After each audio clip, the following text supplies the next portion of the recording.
Bismillahirrahmanirrahim. Assalamualaikum warahmatullahi wabarakatuh. Alhamdulillah wassalatu wassalamu ala Rasulillah wa ala alihi wa sahbihi wa mawalah wa la hawla wa la quwata illa billahi wa ba'du. Qala Allahu azza wa jalla: Ya ayyuhalladzina amanu taqullaha haqqa tuqatih wa la tamutunna illa wa antum muslimun. Wa qala sallallahu alaihi wa ala alihi wasallam: Man salaka tariqan yaltamisu fihi ilma sahhalallahu bihi tariqan ilal jannah. Ma'asyiral muslimin yang dimuliakan Allah Subhanahu wa taala, alhamdulillah pada malam hari ini dengan izin Allah Subhanahu wa taala kita bisa bertolabul ilmi walaupun lewat media.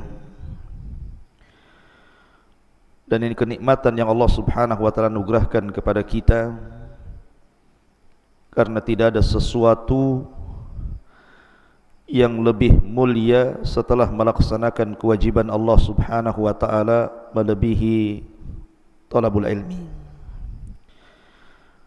Dan itu dikatakan oleh Imam Syafi'i rahimahullahu taala, laisa syai'un aham ba'dal faraid min talabul ilmi.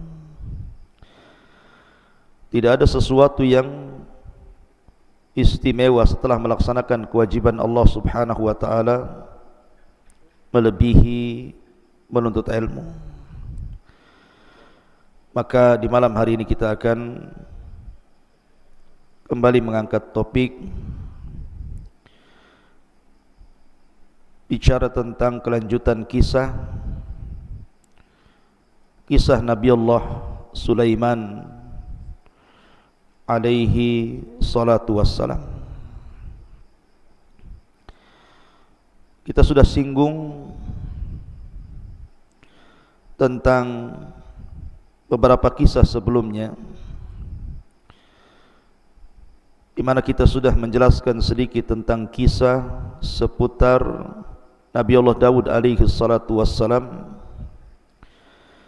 Maka malam ini kita akan melanjutkan kepada kisah Nabi berikutnya, kisah Nabi Allah Sulaiman alaihi salatu wassalam. Sebelum saya mulai kisah ini, kita tahu bahwa Al-Quranul Karim sepertiganya bicara tentang qasasul anbiya, kisah-kisah para nabi, kisah-kisah musuh-musuh para nabi, dan kisah-kisah yang lainnya. Dan kisah dalam Al-Quran itu semua benar, tidak ada kedustaan sama sekali. Tidak sebagaimana prasangka sebagian orang-orang musyrik yang mengatakan bahwa kisah Al-Quran itu termasuk asatirul awwalin, dongeng-dongeng orang dulu. Tapi kisah Al-Quran itu kisah yang benar, karena memang kisah ini dikisahkan oleh Allah Subhanahu wa taala kepada Nabi sallallahu alaihi wasallam. Dan Quran itu kalamullah, ucapan Allah Subhanahu wa taala. Maka ketika kita mengkisahkan tentang kisah Al-Quran, maka kita wajib meyakini kebenarannya dan wajib mengambil ibrah, pelajaran dari isi kisah itu. Karena kisah itu bukan hanya dongeng penenang tidur belaka, tidak, tapi banyak dan syarat pelajaran yang kita bisa petik di dalamnya. Termasuk kisah yang akan saya kisahkan di malam hari ini, kisah Nabiullah Sulaiman alaihi salatu wassalam. Ma'asyiral muslimin yang dimuliakan Allah Subhanahu wa taala, Sulaiman alaihi salatu wassalam adalah salah satu dari putra Nabi Allah Daud alaihi salatu wassalam. Sebagaimana Daud alaihi salatu wassalam satu-satunya nabi yang Allah anugerahkan kerajaan yang tidak dimiliki nabi-nabi atau raja-raja sebelumnya. Dialah satu-satunya nabi yang rangkap jabatan nabi plus raja. Bahkan dianugerahkan Zabur kepada beliau. Beliau sangat dicintai Bani Israel. Maka ketika putranya Nabi Allah Sulaiman alaihi salatu wassalam meneruskan tampuk kepemimpinan ayahnya, menjadi nabi plus juga raja, maka Nabi Allah Sulaiman pun sangat dicintai Bani Israel karena akhlaknya, keadilannya, ucapannya, hukumnya dan begitu seterusnya. Bani Israel cocok dengan Nabi Allah Sulaiman alaihi salatu wassalam. Dan Allah subhanahu wa ta'ala pahamkan kepada Sulaiman bukan hanya bahasa manusia, bahkan seluruh hewan-hewan yang bicara dia paham. Mau hewan buas, mau hewan jinak, mau hewan terbang, mau hewan yang berjalan di bumi, Sulaiman paham bahasa mereka. Bahkan bukan hanya itu saja, Nabi Allah Sulaiman dianugerahkan mampu menundukkan bangsa jin, padahal bangsa jin gaib bagi kita. Allah subhanahu wa ta'ala yang mengatakan, innahum yarakum min haitsu la tarawnahum. Mereka melihat kita, tapi kita tidak bisa melihat mereka. Tapi Nabi Sulaiman alaihi salatu wassalam mampu menundukkan makhluk yang gaib bagi kita, jin. Makanya suatu ketika Nabi Sulaiman alaihi salatu wassalam mengumpulkan seluruh pasukannya dari kalangan manusia, dari kalangan jin, dari kalangan hewan-hewan, burung-burung, hewan ternak, hewan jinak, hewan buas, dikumpulkan semuanya. Kemudian Nabi Allah Sulaiman berkhutbah di hadapan mereka, dan itu digambarkan dalam Al-Quran. Wa waritha Sulaiman Daud wa qala ya ayyuhan nasu ullimna mantiqat tayri wa utina min kulli syai'in inna hadha lahuwal fadlul mubin. Dan Nabi Allah Sulaiman alaihi salatu wassalam mewarisi kerajaan dan kenabian dari ayahandanya Nabi Allah Daud alaihi salatu wassalam. Karena yang dimaksud warisan dari Daud itu bukan warisan harta. Karena Nabi sallallahu alaihi wasallam yang mengatakan nahnu ma'syaral anbiya la nuwarrithu ma taraknahu sadaqah.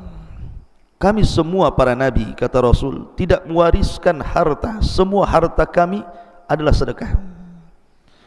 Jadi kalimat wa waritha Sulaiman Daud di sini artinya Nabi Daud alaihi salatu wassalam mewariskan kepada Sulaiman itu kerajaan dan kenabian. Dan itu keistimewaan yang luar biasa, menggabungkan dua keistimewaan langit dan bumi. Wa qala, kemudian Sulaiman berkata, berkhutbah di hadapan pasukannya itu, ya ayyuhan nas, wahai manusia, ulimna mantiqat tayrin, telah diajarkan kepada kami bahasa burung, wa utina min kulli syai'in, dan telah diberikan kepada kami segala sesuatu yang tidak dimiliki manusia. Kemudian Nabi Allah Sulaiman mengatakan, inna hadza lahuwal fadlul mubin, tentu ini semua adalah karunia yang nyata yang Allah subhanahu wa ta'ala anugerahkan kepadaku. Ma'asyiral muslimin yang dimuliakan Allah subhanahu wa ta'ala, dan kita tahu bahwa ada sebuah athar yang dikeluarkan Imam Hakim dalam Mustadraknya dari Muawiyah radhiyallahu an.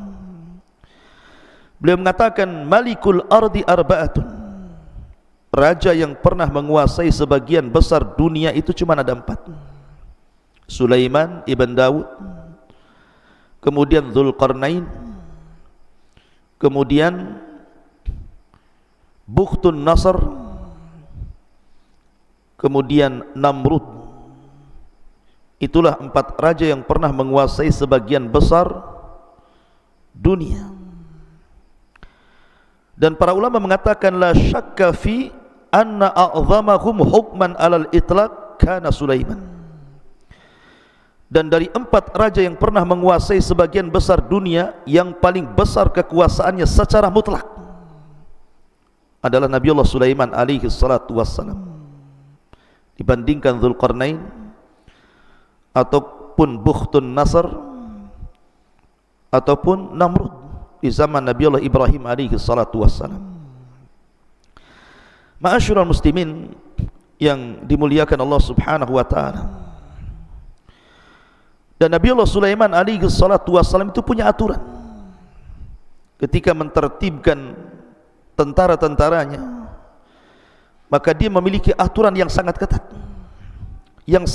luar biasa. Makanya kemudian Allah Subhanahu wa taala mengatakan wa khusyira li Sulaiman junudahu minal jinni wal insi wat tayri fahum yuzaun. Dan untuk Sulaiman dikumpulkan bala tentaranya dari jin, manusia, bahkan burung-burung, lalu mereka berbaris dengan tertib luar biasa. Jadi Sulaiman selalu melihat kondisi bagaimana pasukan dari kalangan manusia, kemudian pasukan jin, kemudian pasukan burung-burung, dan pasukan hewan-hewan yang lainnya. Dan itu luar biasa. Seorang jenderal perang selalu memperhatikan pasukannya. Ma'asyiral muslimin yang dimuliakan Allah Subhanahu wa taala. Lah, kisah Nabiullah Sulaiman alaihi salatu wassalam di dalam Al-Qur'anul Karim ini cukup banyak, karena Allah Subhanahu wa taala menyebutkan kisah Sulaiman ini di beberapa ayat dalam Al-Qur'an, di beberapa surat dalam Al-Qur'an, bahkan belasan ayat menjelaskan tentang kisah Sulaiman alaihi salatu wassalam. Ma'asyiral muslimin yang dimuliakan Allah Azza wa Jalla, di antara kisah-kisah yang disebutkan di dalam Al-Qur'anul Karim adalah kisah Sulaiman alaihi salatu wassalam bersama seekor semut.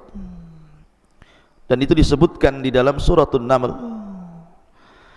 Allah Subhanahu wa taala berfirman, hatta idza atau ala wadin namlah qalat namlatun ya ayyuhan namlu udkhulu masakinakum la yakhtimannakum Sulaiman wa junuduhu wa hum la yash'urun. Allah Subhanahu wa taala mengatakan, sampai suatu ketika pasukan Sulaiman sampai di sebuah lembah yang disebut dengan Wadi Namlah. Memang lembah itu penuh dengan semut di mana-mana. Maka dari kejauhan Nabiullah Sulaiman alaihi salatu wassalam mendengar pemimpin semut mengatakan kepada rakyatnya, maksudnya rakyat semut itu, wahai para semut, masuklah rumah-rumah kalian. Jangan sampai Nabiullah Sulaiman menginjak kalian dan tentaranya, sementara mereka la yash'urun, mereka tidak sadar.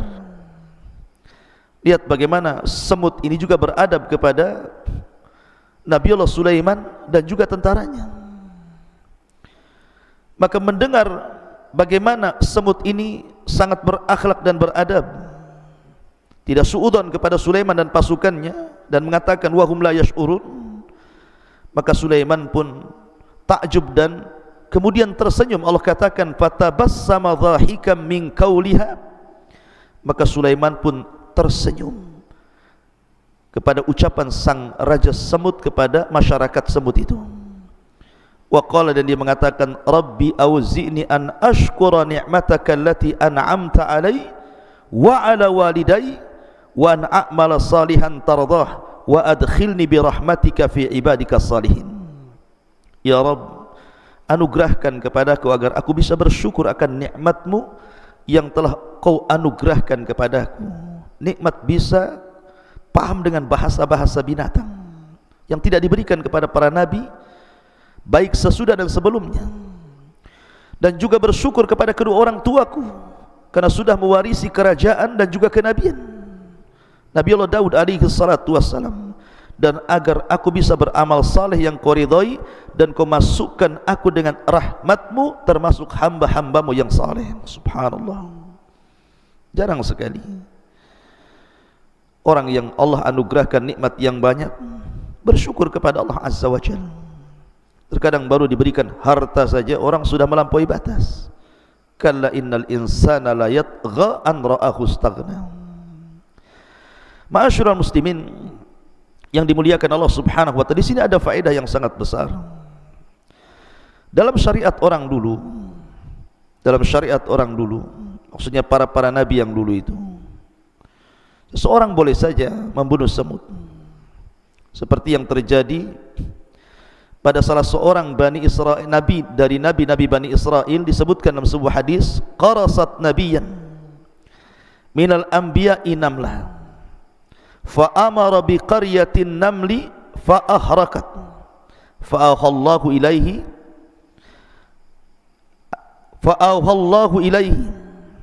an qarasatka namlatun ahlakta ummatan minal umami tusabbih. Ada seorang nabi dari nabi-nabi Bani Israel digigit oleh seekor semut. Maka dia marah. Kemudian dia mengambil api dan hendak membakar satu penduduk semut dalam sarangnya. Maka Allah wahyukan kepada nabi tersebut dengan diturunkan malaikat, kemudian menegurnya, kenapa engkau akan membakar satu kampung semut sementara yang menyakiti hanya satu semut saja? Kalau itu yang kau lakukan, kau salah. Cukup bunuh yang menyakitimu. Dari sini kata para ulama, dalam syariat dulu membunuh semut itu boleh, tetapi yang menyakiti saja. Maksudnya membunuh dengan cara membakarnya. Tetapi dalam syariat kita, syariat Islam, tidak boleh kita ini membakar semut dengan api, karena Rasul mengatakan la yu'adzibu binnar illa rabbun nar. Tidak boleh mengadab dengan api kecuali Rabb pemilik api, Allah Subhanahu wa taala. Ma'asyiral muslimin yang dimuliakan Allah Subhanahu wa taala. Jadi kisah ini disebutkan dalam Al-Quran. Bagaimana Nabi Allah Sulaiman alaihi salatu wassalam paham dengan bahasa semut. Di sana ada kisah-kisah lain tentang kisah Nabi Allah Sulaiman alaihi salatu wassalam dengan semut, tetapi kisah ini tentu sebagiannya adalah cerita-cerita Israiliyat, cerita-cerita yang tidak tercantumkan dalam kitab-kitab induk Islam. Tapi Nabi SAW mengatakan dalam sebuah hadis, Nabi SAW, hadithu am Bani Israel wala haraj. Tidak mengapa ceritakan tentang kisah Israiliyat selama tidak bertentangan dengan Al-Quran dan Sunnah. Tapi kalau bertentangan dengan Al-Quran dan Sunnah tidak perlu diceritakan. Maka sebagai pengetahuan saja kita akan ceritakan beberapa kisah tentang kisah Nabi Allah Sulaiman dengan semut dalam beberapa kisah. Pertama, suatu ketika Nabi Allah Sulaiman alaihi salatu wassalam duduk jalisan ala syatil bahri, duduk di tepi sungai.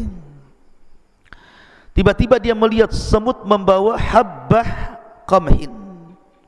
Semut ini membawa satu butir gandum. Tiba-tiba kemudian mengarah ke sungai tadi. Rupanya dalam sungai itu ada kodok, sudah menganga mulutnya. Tiba-tiba semut itu masuk ke mulut kodok itu. Kemudian kodok ini nyelam sampai ke dasar sungai. Nabi Allah Sulaiman memperhatikan semut itu, takjub sama sekali. Kok ada semut bawa sebiji gandum, kemudian masuk ke mulut kodok, kemudian kodoknya masuk ke dalam air.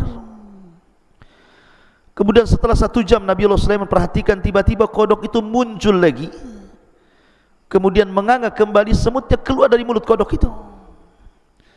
Maka Sulaiman pun kemudian menghampiri semut itu, kemudian bertanya.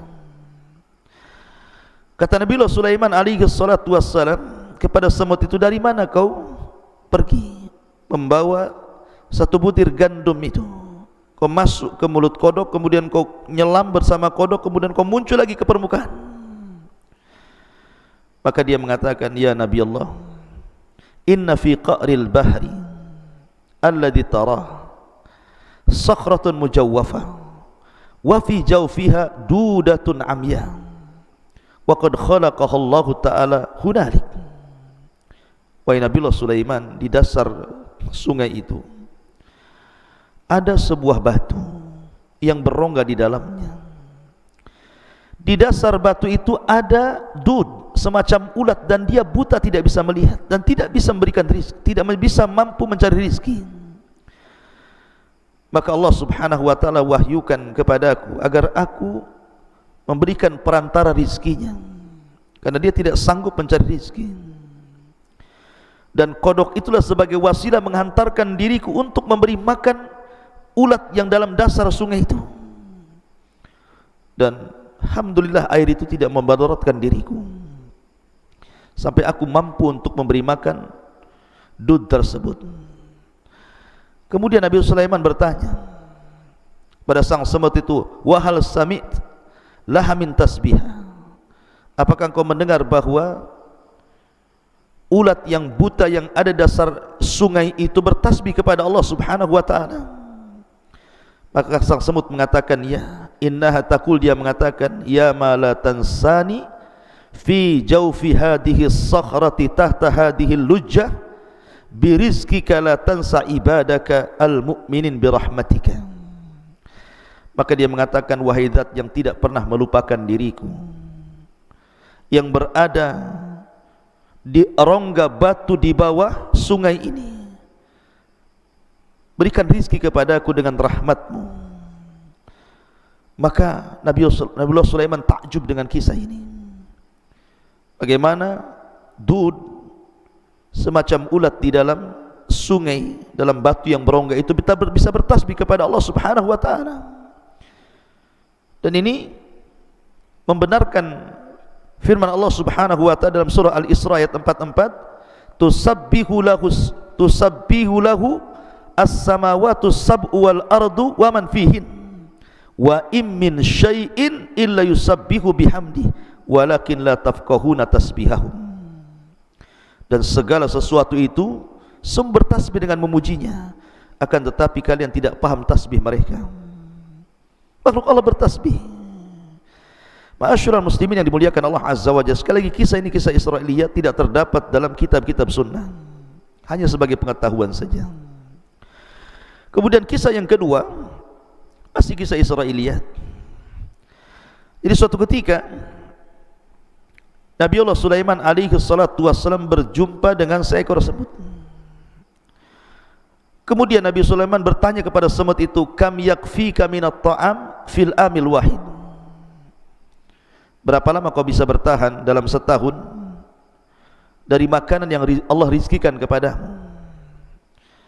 Maka kemudian sang semut mengatakan, yakfini thalatha habbatin min qamhin aw syair, kalau bagiku, kata semut ini, mencukupkan 3 butir gandum, itu sudah cukup untuk kumakan dalam setahun. Faqama Sulaiman alaihi salatu wassalam wa akhadha hadhihi an-namlah thumma wada'aha fi ulbatin wa wada'a ma'aha thalatha habbat minal qamhi. Maka Sulaiman pun kemudian berdiri mencari botol, kemudian dilubangi botol itu untuk supaya hawa masuk. Diambilnya semut itu, dimasukkan ke dalam botol, kemudian diambilnya 3 butir gandum, dimasukkan ke dalamnya, kemudian ditinggalkan begitu saja. Kemudian setelah 1 tahun sempurna, Nabiullah Sulaiman kembali untuk melihat semut yang ada dalam botol itu. Kemudian dilihatnya semut itu masih hidup, dan dilihatnya tidak habis. 3 butir itu tidak habis dalam setahun, rupanya cuma 1 butir setengah dihabiskan. Yang 1 butir setengahnya lagi tidak habis dimakan. Maka kemudian Nabiullah Sulaiman mengatakan kepada sang semut, anti takulina thalatha habbat fil amil wahid, falimada akalti habbatan wa nisf. Dulu 1 tahun yang silam kau katakan dalam 1 tahun ini cukup bagimu 3 butir gandum, tapi kenapa kau sisakan 1 butir setengah dan kau makan 1 butir setengah yang lainnya? Lihat bagaimana semut mengajarkan tawakal kepada kita. Faqalat, maka semut ini mengatakan, ya Nabi Allah, lama kuntu harratun taliqatun kuntu a'lam anna rizki 'ala Allah fala yansani wa amma lamma kana rizki 'alaika anta khashita anta wa amma lamma kana rizki 'alaika fa ana khashitu an tansani.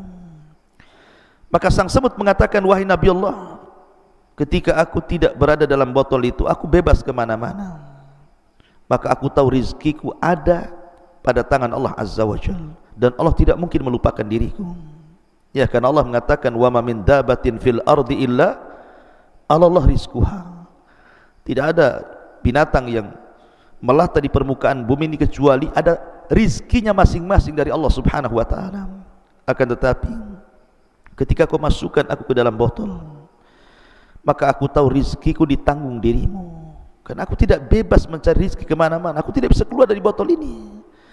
Makanya aku hanya memakan 1 butir setengah dan membiarkan 1 butir setengah yang lainnya, karena takut engkau tidak datang dan kau lupa kepada aku. Subhanallah, ya, pelajaran yang luar biasa. Semut mengajarkan tauhid, mengajarkan tawakal kepada kita.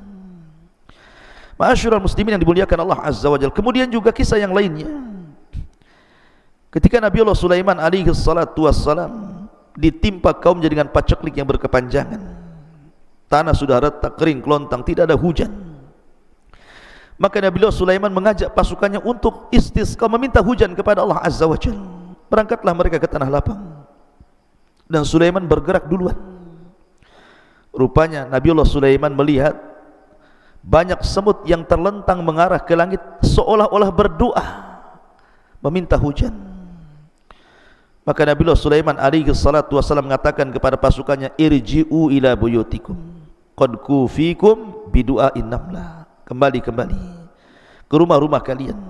Kita tidak perlu meminta hujan lagi, karena sudah mencukupkan permintaan semut-semut itu, sebentar lagi akan turun hujan. Ma'asyiral muslimin yang dimuliakan Allah Subhanahu wa taala, itulah kisah Nabi Allah Sulaiman bersama semut-semut itu. Kemudian kisah berikutnya, Nabi Allah Sulaiman alaihi salatu wassalam bersama hudhud, burung hudhud. Allah Subhanahu wa taala berfirman dalam suratul Naml, wa tafaqqada at-tayra faqala mali la aral hudhuda am kana minal ghaibin law adhibannahu adhaban shadidan aw la adbahannahu aw la ya'tiyanni bi sultanin mubin. Kebiasaan Nabi Allah Sulaiman, sekali lagi dari awal saya katakan, adalah orang yang paling teratur di dalam mengatur tentara-tentaranya, baik tentara manusia, tentara jin, tentara hewan-hewan, termasuk burung-burung. Sudah ada barisan-barisan tertentu. Jadi suatu ketika Nabi Allah Sulaiman alaihi salatu wasallam bergerak untuk berjihad, ketika itu Nabi Allah Sulaiman dan pasukannya kehabisan air. Maka yang biasa mencari air adalah hudhud. Makanya sebagian ulama ataupun mufassirin mengatakan bahwa hudhud ini seorang muhandis, seorang insinyur. Jadi tugasnya terbang ke langit, kemudian dari langit dia akan melihat ada air atau tidak. Kalau ada air, maka kemudian diberitahu kepada Nabi Allah Sulaiman, maka Nabi Allah Sulaiman akan memerintahkan jin untuk melobangi dan mengorek tempat itu, kemudian keluar sumber air. Lah, ketika itu burung hudhud tidak ada. Ketika hendak ditugaskan, tidak hadir pula dia. Makanya kemudian Nabi Allah Sulaiman alaihi salatu wassalam marah dan mengatakan, maliyala aral hudhud. Kemana hudhud? Aku tidak melihat. Am kana minal ghaibin, ataukah dia sengaja tidak hadir dalam barisan ini? Kata Sulaiman, la u'adzibannahu adzaban syadida. Awas saja kalau dia sampai tidak datang dan tidak hadir dalam barisan itu, aku akan azab dia dengan azab yang sangat pedih. Aula azbahanna, atau aku akan potong dia, akan sembelih dia. aw la ya'tiyanni bisultanin mubin, atau mungkin ada alasan lain. Lihat bagaimana Nabiullah Sulaiman alaihi salatu wassalam bukan raja diktator. Dia memberikan beberapa pilihan. Kalau seandainya dia punya bukti, maka akan dimaafkan. Punya uzur, akan dimaafkan. Tapi kalau tidak, lihat, pantas disembelih atau hanya disiksa saja. Dan ini menjadikan pasukan Nabiullah Sulaiman itu betul-betul tertib, karena ada aturan di situ. Tiba-tiba famakatha ghaira ba'idin, tiba-tiba Hudhud sudah datang saja. Kemudian Hudhud mengatakan, ahattu bima lam tuhit bihi wa ji'tuka min saba'in binaba'il yakin.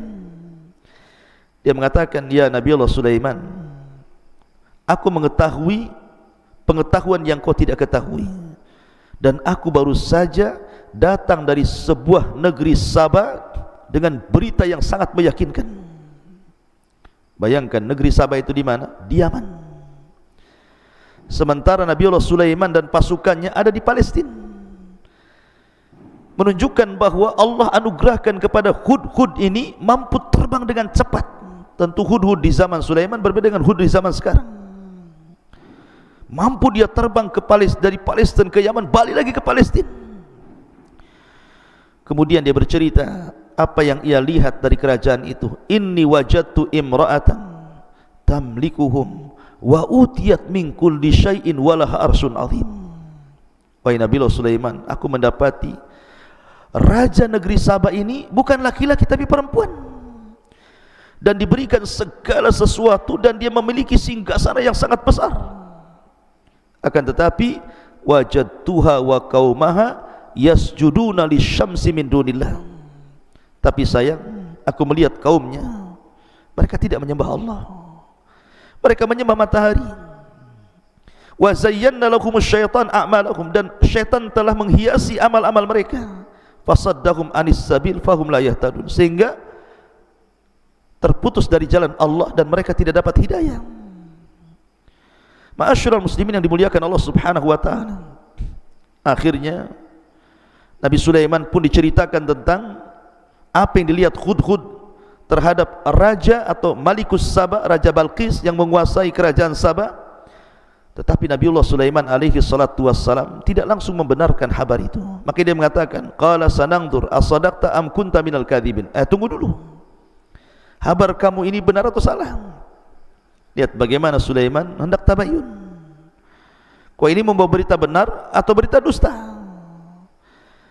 Kemudian Allah Subhanahu wa taala mengatakan, idhhab bi kitabi hadza fa'alqihi ilaihim thumma tawalli anhum fanzur madza yarji'un. Sudah gini saja, bawa suratku kepada negeri Saba itu, kau hantarkan suratku kepada mereka, kemudian kau lihat-lihat kira-kira apa balasannya.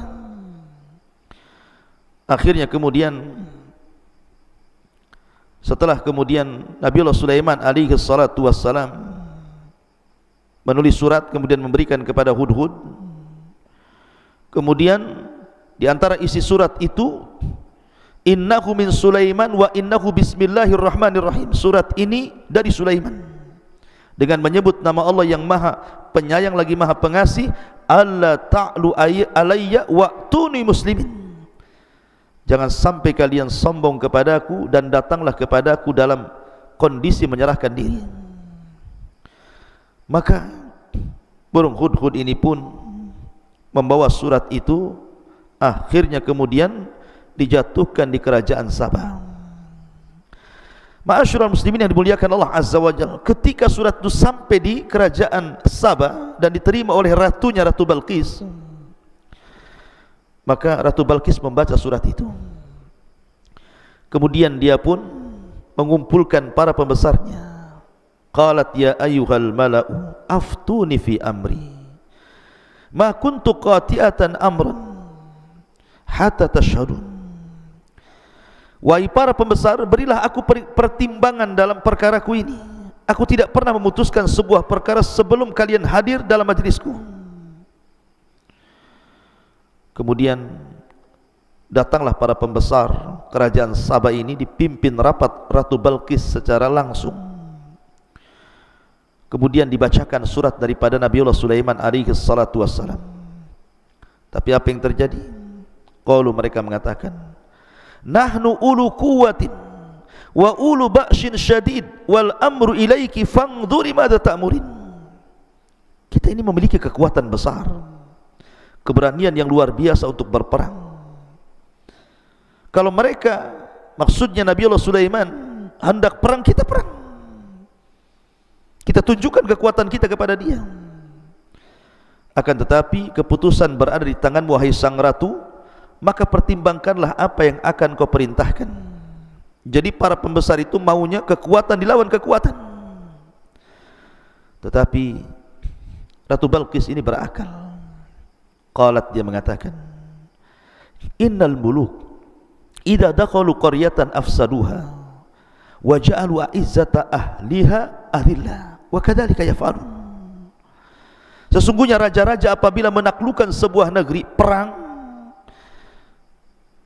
barang tentu mereka akan membinasakan dan menjadikan penduduk yang mulia menjadi hina. Karena kalau seandainya kalah akan jadi tawanan, bahkan akan jadi budak, sebagai yang terbunuh dan dihinakan. Dan demikianlah yang akan mereka lakukan juga kepada kita.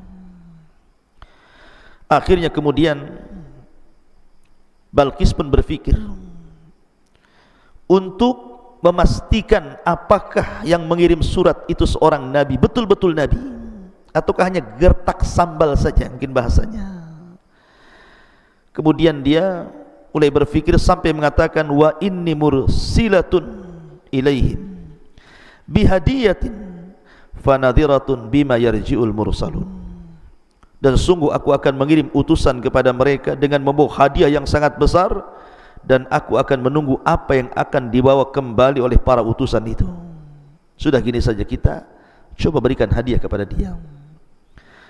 Kalau dia menerima hadiah itu berarti sama saja dengan raja-raja yang lainnya.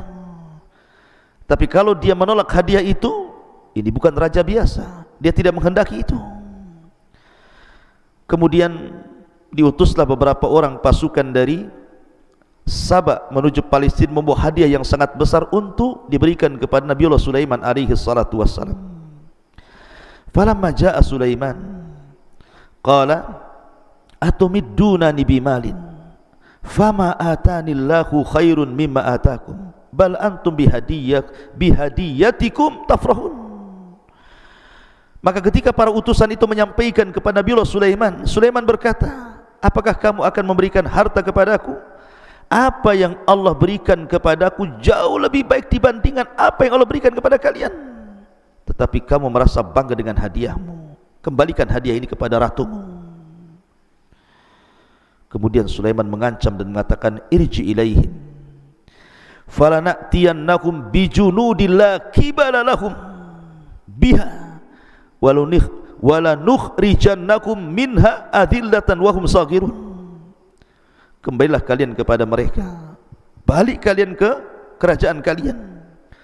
Sungguh kami pasti akan datang kepada kalian dengan bala tentara yang mereka tidak mampu melawannya, dan kami akan usir mereka dari negara itu secara terhina, dan mereka akan menjadi tawanan yang sangat hina.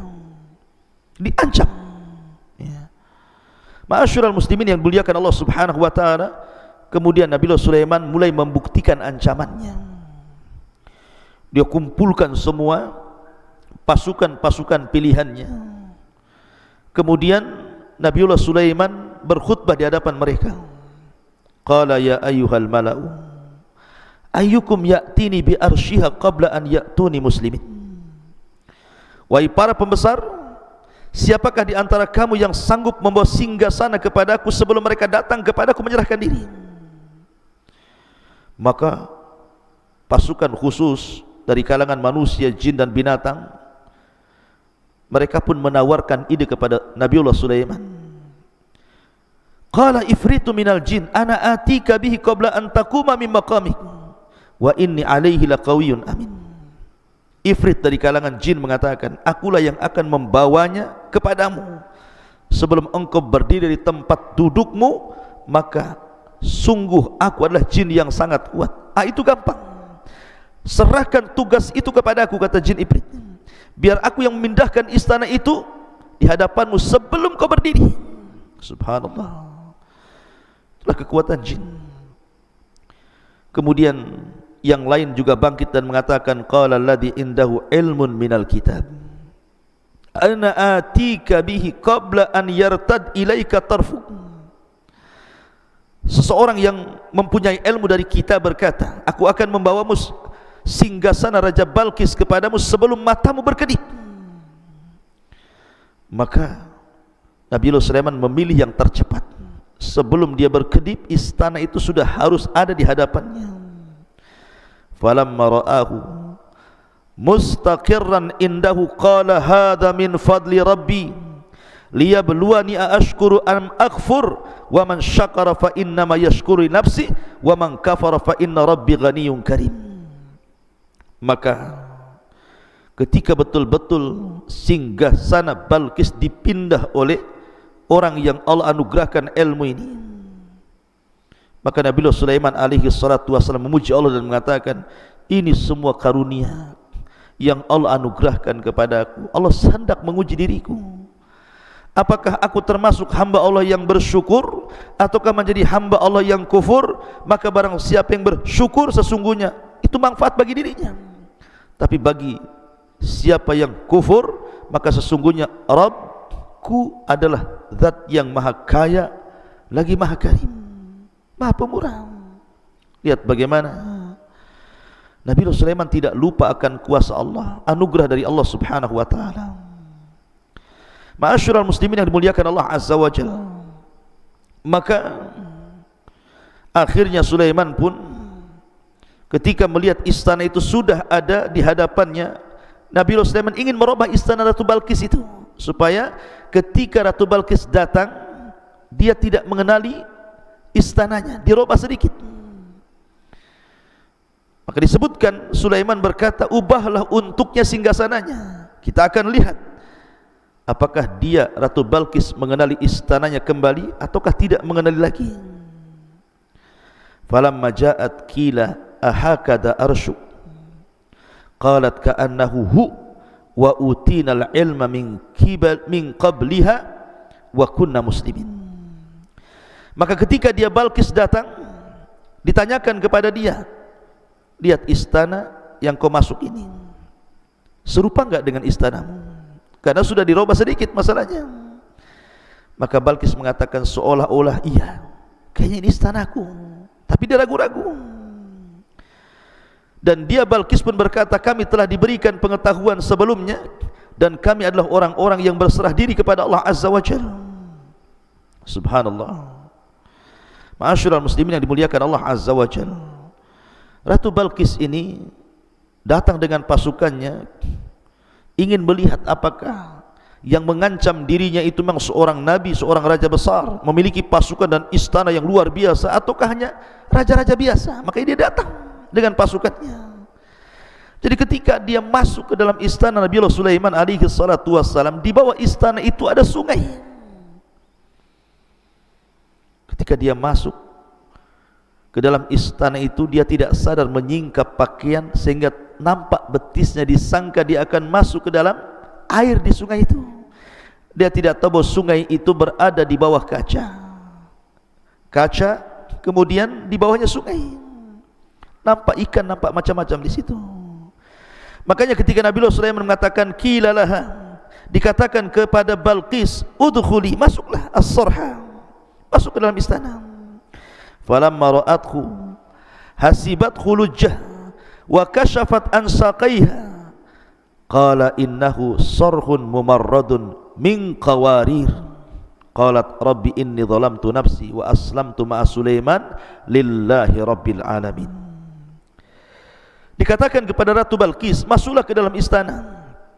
Maka ketika dia Ratu Balkis melihat lantai istana itu, dikiranya kolam air yang besar dan disingkapkan penutup sehingga nampak betisnya. Kata Nabiullah Sulaiman, sesungguhnya ini hanyalah lantai istana yang dilapisi kaca saja. Kaget dia baru pertama melihat ada istana seindah, semegah, sebesar itu. baru dia mengakui bahwa ini bukan raja biasa, bahwa dia seorang nabi.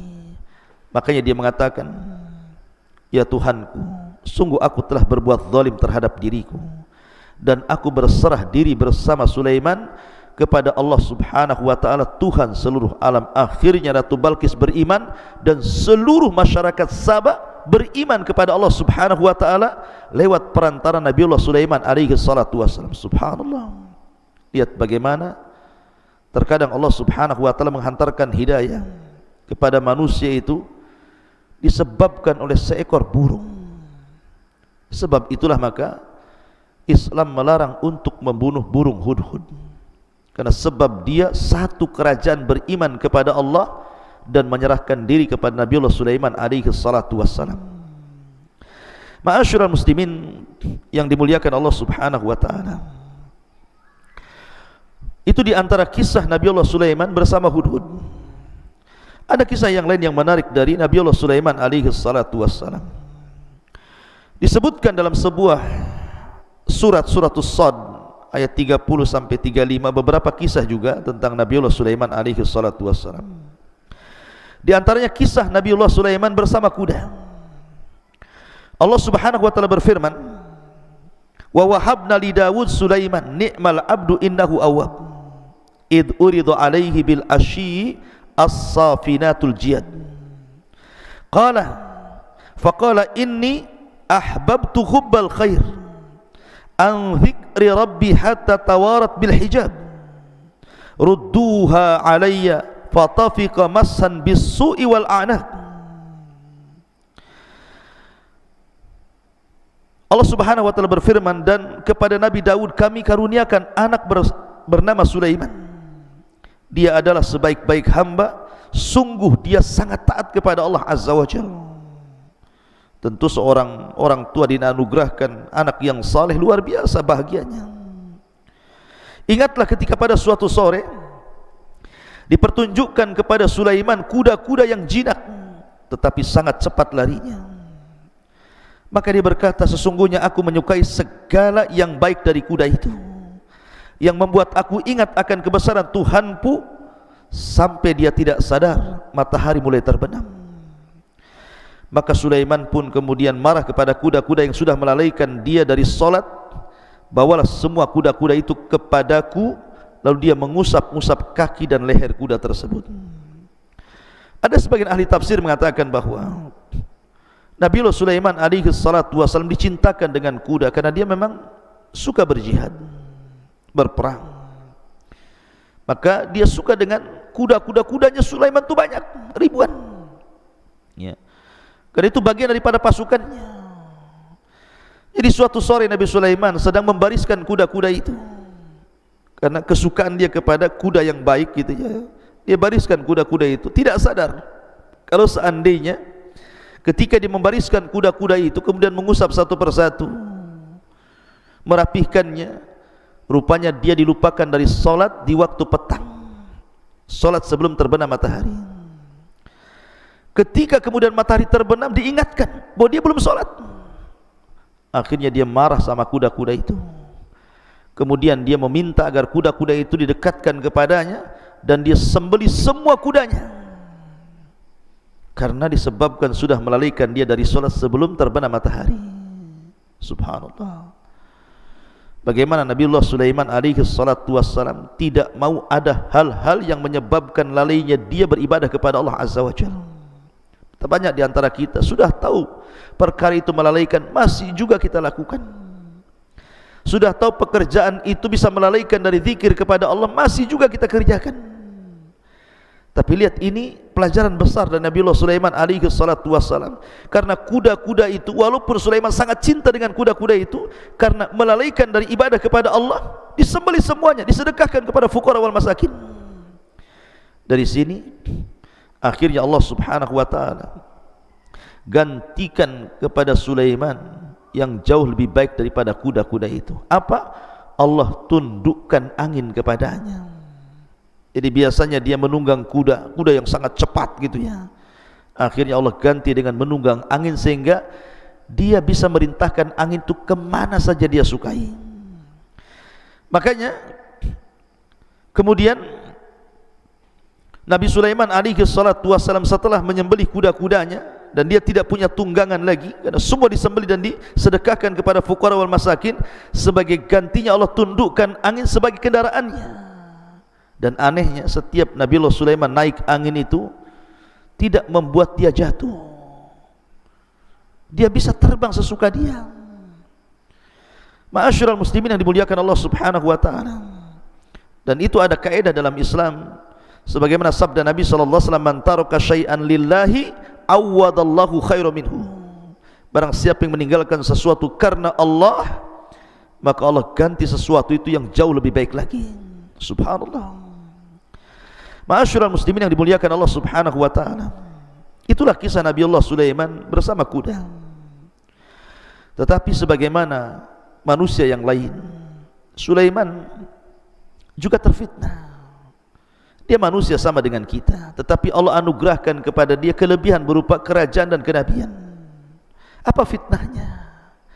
Allah subhanahu wa ta'ala berfirman, walaqad fatanna Sulaiman wa alqaina ala kursiyyihi jasadan thumma anab. Dan sungguh kami telah menguji Sulaiman, dan kami jadikan dia tergeletak di atas kursinya sebagai tubuh yang lemah karena sakit, kemudian dia pun bertobat kepada Allah Azza wa Jalla. Ada 3 penafsiran yang disebutkan para ulama. Pertama, bahwa dikisahkan Nabiullah Sulaiman alaihi salatu wasallam suatu ketika dia memiliki istri,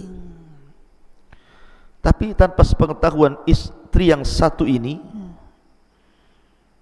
dia menyembunyikan kekufurannya.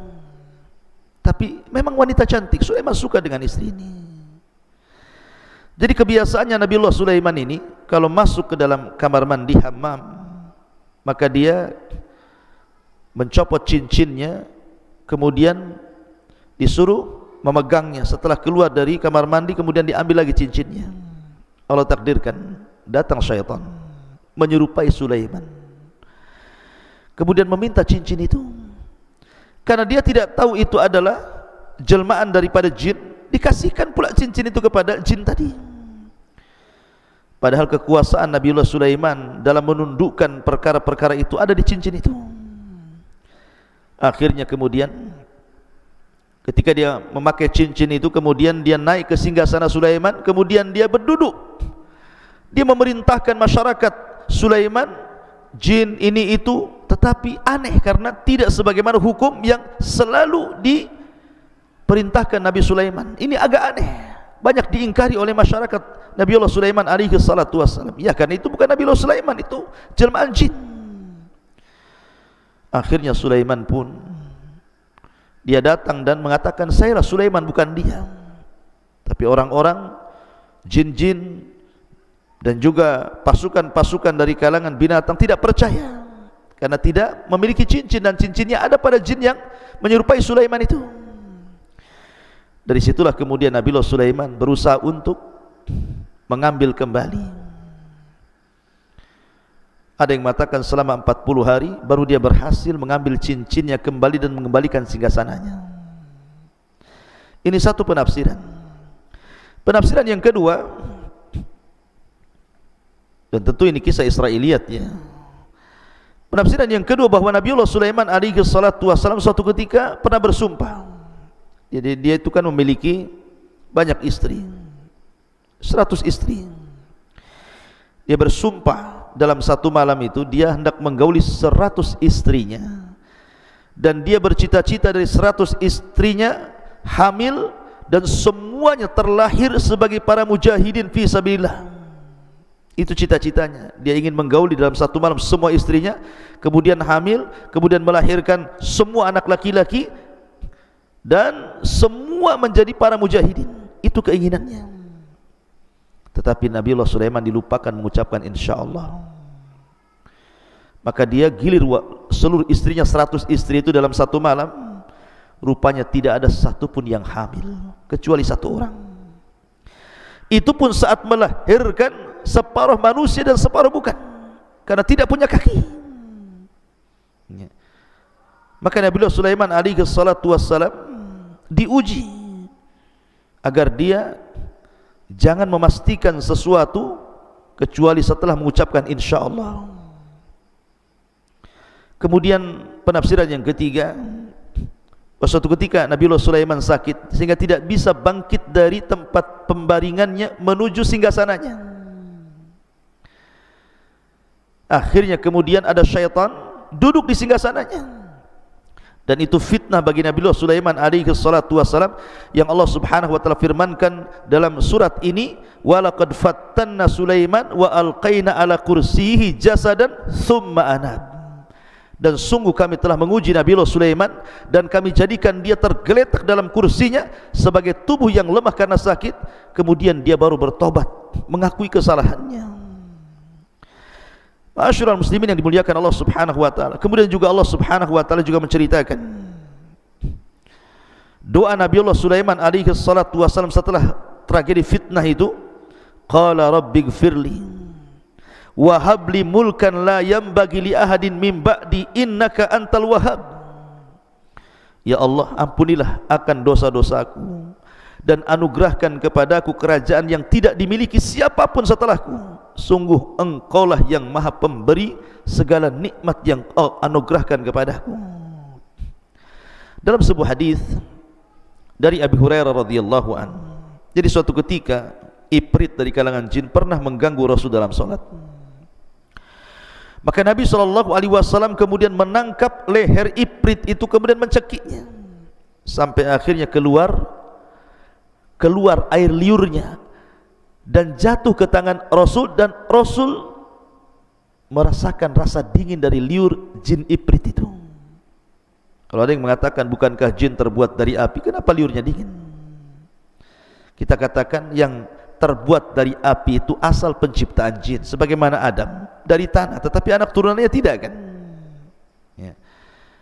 Sebagaimana kaca terbuat dari beberapa kerikil dan pasir, tapi kalau kaca dipecahkan apakah kemudian kembali menjadi tanah dan kerikil? Kan tidak juga. Itu asal penciptaannya. Kemudian Nabi SAW mengatakan, laqad hamamtu an arbitahu ala jambi sariyati min sawaril masjid. Aku sebenarnya menginginkan untuk mengikat jin itu, jin Ifrit itu, di salah satu tiang dari tiang-tiang masjid, supaya menjadi mainan anak-anak dan penduduk Madinah. Akan tetapi tidak jadi lakukan Nabi SAW karena teringat dengan doa Nabi Sulaiman, rabbighfirli wa habli mulkan la yanbaghi li ahadin min ba'di. Ya Tuhanku, ampunilah aku dan anugerahkan kepadaku kerajaan yang tidak dimiliki oleh siapapun sepeninggalku. Sungguh engkaulah yang maha pemberi atas semuanya. Ma'asyiral muslimin yang dimuliakan Allah Subhanahu wa taala. Dan kita tahu bahwa ketika Nabi Sulaiman alaihi salatu wassalam berkuasa menjadi nabi dan rasul, dan setiap nabi tentu mendakwahkan dakwah tauhid. Walaqad ba'atsna fi kulli ummatin rasulan an ibudullaha wajtanibut taghut. Dan kami utus pada tiap-tiap umat ini seorang rasul, tugas mereka sembahlah Allah, tauhidkan Allah, esakan Allah, dan jauhi sesembahan selain daripada Allah Subhanahu wa taala. Seluruh para nabi mendakwakan dakwah tauhid, termasuk Nabi Sulaiman. Maka dalam bentuk mentauhidkan Allah, ketika Nabi Sulaiman alaihi salatu wasallam menjadi raja dan nabi, dia mengancam kepada tukang-tukang sihir yang mempraktekkan sihirnya akan dibunuh. Dan Nabi Sulaiman menggerakkan pasukannya untuk merampas seluruh kitab-kitab sihir yang ada pada tukang-tukang sihir. Maka bergeraklah pasukan ke penjuru dunia untuk mengambil semua kitab-kitab sihir, agar jangan ada satupun yang mempelajari kitab-kitab itu. Kemudian diletakkan di satu sunduk, di satu kotak, kemudian diletakkan di bawah singgasananya. Kemudian dia mengancam siapapun yang mengambil kotak ini dan dia seorang jin, maka pasti terbakar. Tetapi siapapun yang mengambil kotak ini dari kalangan manusia, kubunuh dia. Maka sejak saat itu tidak ada satupun jin yang berani menyentuh kotak itu, dan tidak ada satu manusia pun yang mendekatinya, sehingga menggugurkan seluruh para dukun. Tidak ada dukun-dukun lagi yang berani mempraktekkan perdukunannya. Subhanallah. Tetapi orang-orang Yahudi justru menuduh Sulaiman alaihi salatu wassalam yang mempelajari sihir untuk menyihir orang-orang, sehingga mereka mengatakan Sulaiman itu kafir. Maka Islam membantah dan mengatakan wa ma kafara Sulaiman walakinna syayatina kafaru. Sulaiman tidak kafir, setan-setan itu yang kafir. Kemudian masuk pada cerita Harut dan Marut, dan itu kisah yang lain. Ma'asyiral muslimin yang dimuliakan Allah Azza wa Jalla. Lah, Nabiullah Sulaiman alaihi salatu wassalam itu adalah orang yang pertama kali membangun Masjidil Aqsa. Masjid di dunia ini yang mulia hanya 3, Masjidil Haram, Masjid Nabawi, dan Masjidil Aqsa. Lah, yang pertama dibangun Masjidil Haram oleh Ibrahim alaihi salatu wassalam. Kemudian yang kedua Masjidil Aqsa dibangun oleh Nabiullah Sulaiman alaihi salatu wassalam. Dan yang ketiga Masjid Nabawi dibangun oleh Rasul kita Muhammad sallallahu alaihi wasallam. Tetapi secara keutamaan tentu Masjidil Haram lebih utama dibandingkan Masjid An-Nabawi. Masjid Nabawi lebih utama dibandingkan Masjid Al-Aqsa, karena kita lihat dari segi pahala orang yang sholat di dalamnya. Siapa yang sholat 1 kali sholat di Masjidil Haram sama dengan 100.000 kali sholat di masjid-masjid yang lainnya. Siapa yang sholat di Masjid Nabawi sama dengan 500 atau 1000 kali sholat dibandingkan di masjid-masjid yang lainnya. Dan sholat di Masjidil Aqsa sama dengan 500 kali sholat dibandingkan di masjid-masjid yang lainnya. Tapi secara pembangunan, maka Aqsa kedua, baru setelah itu Nabawi. Yang pertama Masjidil Haram. Nah, setelah kemudian Nabi Sulaiman membangun Masjidil Aqsa yang disebut dengan Haikal Sulaiman, yang sekarang dicari-cari, Haikal ini bangunan yang asal yang pernah dibangun Sulaiman oleh orang-orang Yahudi Israel. Karena ada sebuah keyakinan, kalau seandainya Haikal Sulaiman, bangunan asli Masjidil Aqsa, kemudian sudah tampak pondasinya, kemudian dirobohkan Masjidil Aqsa dalam pelebarannya, kemudian dikembalikan kepada Haikal yang asli, maka orang-orang Yahudi meyakini akan datang penolong bagi mereka. Itu keyakinan mereka, dan ini keyakinan batil. Intinya bahwa Nabi Sulaiman membangun Masjidil Aqsa. Kemudian setelah itu dia pun meminta kepada Allah Subhanahu wa taala 3 perkara. Sa'alallahu hukman yusadifu hukmahu. Pertama, Nabi Sulaiman meminta hukum yang selaras dengan hukum Allah Subhanahu wa taala. Maka diberikan permintaan pertama. Kemudian yang kedua, sa'alallah mulkan la yanbaghi li ahadin min ba'di. Dia meminta sebuah kerajaan yang tidak dimiliki siapapun sepeninggalnya, dan Allah kabulkan. Kemudian yang ketiga, Nabiullah Sulaiman alaihi salatu wassalam meminta juga alla ya'tiyahu ahadun la yanhazuhu illa as-salah, bahwa siapapun yang masuk ke Masjidil Aqsa tidak ada niat kecuali salat. An yukhrijahu min khati'atihi kayaumin waladathu ummuhu. Keluar dari masjid sudah hilang semua dosa-dosanya. Dan Rasul mengatakan wa arju an yakuna qad utiyahu tsalitsa, dan aku berharap Allah Subhanahu wa taala juga memberikan permintaan Nabiullah Sulaiman yang ketiga. Dan Rasul pernah salat di Masjidil Aqsa pada saat peristiwa Isra dan Mi'raj. Ma'asyiral muslimin yang dimuliakan Allah Subhanahu wa taala. Dan banyak kisah-kisah Nabiullah Sulaiman alaihi salatu wassalam. Kita masuk pada wafatnya. Jadi disebutkan di dalam Al-Qur'anul Karim bagaimana wafatnya Nabiullah Sulaiman alaihi salatu wassalam. Allah katakan falamma qadaina alaihi al-maut ma dallakum ala mautihi illa dabatul ardi ta'kulu min sya'atahu. Falamma kharra tabayyanatil jin allau kanu ya'lamunal ghaiba ma labithu fil adzabil muhin. Maka tatkala kami putuskan akan kematian Sulaiman, tidak ada yang menunjukkan kematiannya kecuali rayap yang menggerogoti tongkatnya. Ketika Sulaiman kemudian tersungkur, jatuh, dan semua orang, jin, binatang tahu bahwa Sulaiman meninggal dunia, maka jin-jin itu kemudian mengatakan seandainya mereka tahu yang gaib, tentu mereka tidak akan berada dalam adab yang sangat dihinakan. Kalau tahu Sulaiman meninggal, kami ngapain bekerja lagi, mungkin bahasa seperti itu untuk Nabi Sulaiman yang sudah mati.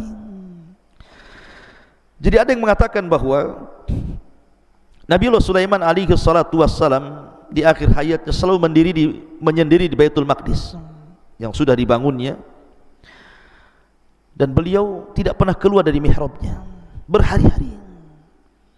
Bahkan ada yang mengatakan sampai 1 tahun tidak keluar dari mihrabnya. Dia hanya menyuruh orang untuk mengantar makanan dan terus sholat dan beribadah kepada Allah subhanahu wa ta'ala. Ma'asyiral muslimin lah, pada hari pertama kemudian dia melihat di dalam Baitul Maqdis ini ada tumbuh pohon.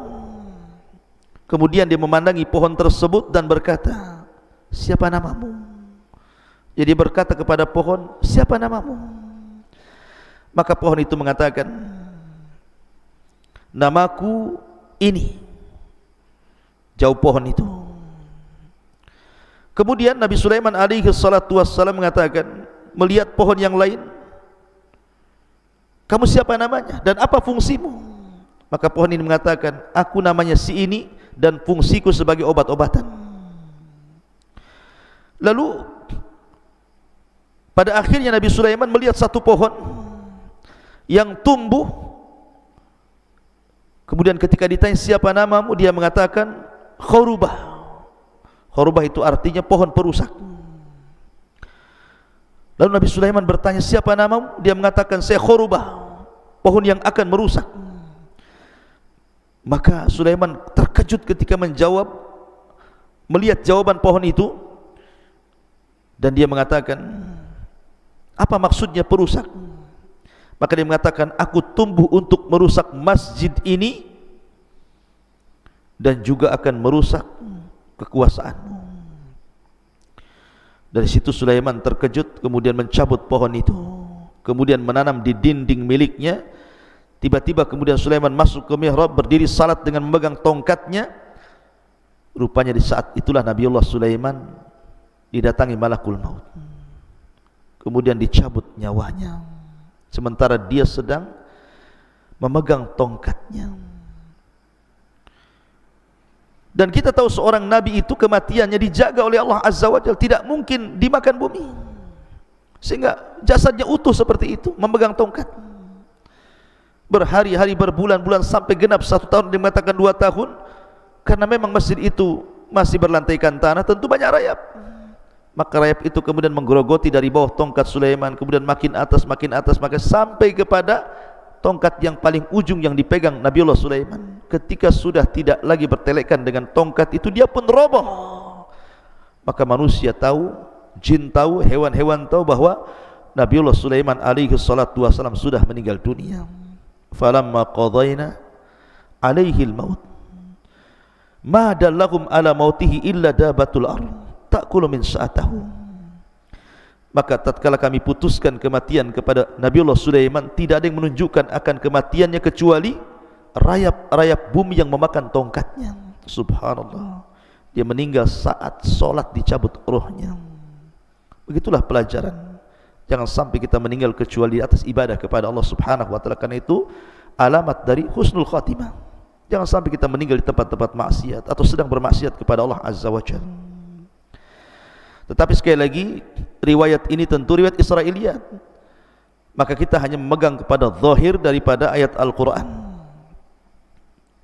Ma'asyiral muslimin yang dimuliakan Allah subhanahu wa ta'ala, itulah kisah singkat dari Nabiullah Sulaiman alaihi salatu wassalam. Lalu siapakah Nabi setelah Nabiullah Sulaiman?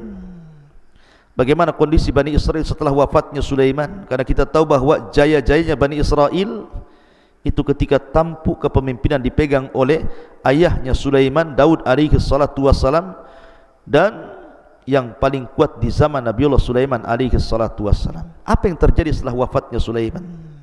Maka kisah ini akan bersambung.